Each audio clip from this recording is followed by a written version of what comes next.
This is Electric Universe Geology Earth News. This is going to be a brief update on Upheaval Dome. I have some other images I should have found earlier. Sometimes I'm not happy with myself. I was standing right about here, looking in this direction over here. I might have been this way a little bit more, but basically I'm looking from south to north, a little bit to the east.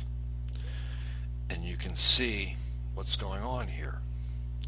And before I leave this, I'd like to add that while this was happening, I think it's raining.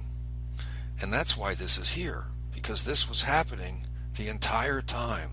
From the very beginning of these formations, there was water draining down to the Green River as these formations grew around the drainage. And as there's a hurricane going on, that's what's causing this. There's a giant hurricane full of dust. So it's wet material in many cases. Excuse the dogs. Anyway, so I'm this way, looking this way. Now we'll look at some images. This shows what I think is definite layering coming in towards the center.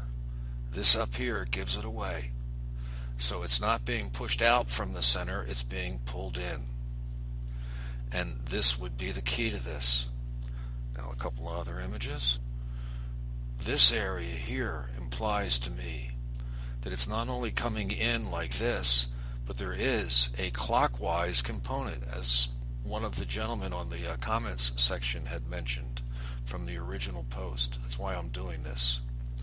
So I don't think you could get this if the wind was blowing from right to left. This would happen only if the wind was blowing from left to right. So I think that shows that it's inward. The stuff is coming in, being sucked into the center of the vortex, and this is where it's accumulating.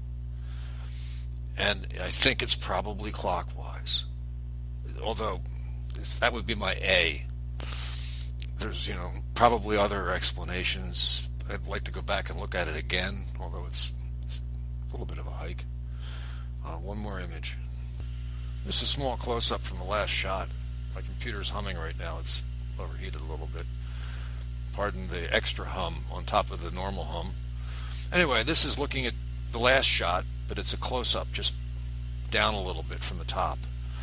And it shows what's considered desert varnish. It's high in manganese, and there's not enough manganese within the rock to explain it.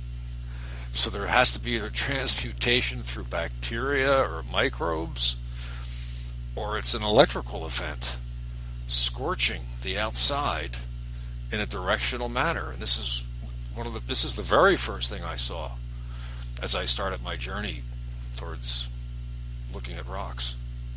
So yeah, this black stuff, I think, has something to do with the process. And it was hot at times, even though it's raining, causing the drainage to be there at the low spot where you'd expect the drainage to be. It just all makes sense. It's so easy. When there's rain and there's a formation growing around it, it explains the 1,000-foot difference. By the way, the dome is 1,000 feet deep. It's a 3,000 foot across structure. It's 1,000 feet deep. But that's still much too big to be eroded over with the available water from seasonal storms. A hurricane would be a different thing as it's happening, because it's not having to go over the top, it's preventing it from the very beginning. The water prevents, it doesn't erode. Thank you.